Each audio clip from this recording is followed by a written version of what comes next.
Morning everybody, welcome back to Romaniacs 2018. We're live back at the ski resort, the Straja ski resort. It is the start of day 2 off-road. Lots happened yesterday, lots to talk about.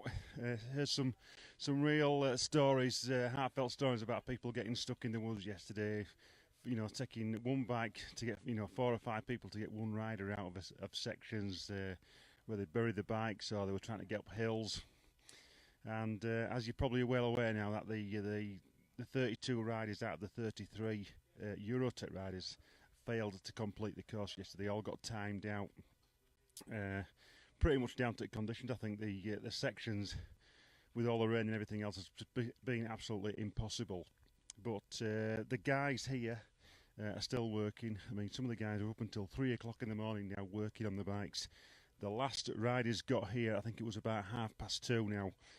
So Nick and Mark Hosen have only had about an hour's sleep. They finished at 3 o'clock. They were back up at 4:15, and they're down now at the garage getting fuel to fuel the bikes. We're not quite sure who's going to be starting this morning.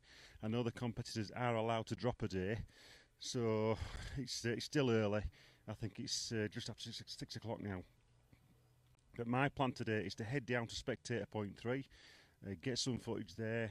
That's hopefully going to be around 7:15 when the riders will start coming through, and then I'm going to head back to the service point. There is a section at the service point, a building type section, what the riders have got to go through, so hopefully I can get some footage there as well, and some footage from the service area.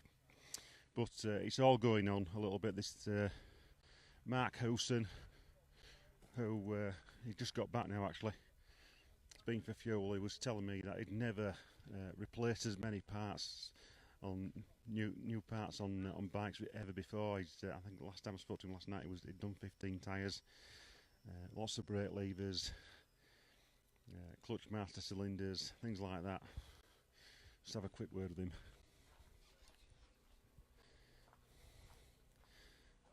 Mark, I can see you're busy. You're up till 3 o'clock this morning.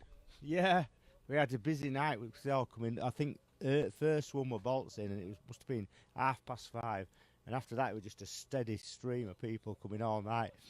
And the parts were, they're all come with damage. Every bike had damage because it was such a tough day for them. Tyres, levers, cases, fuel lines off.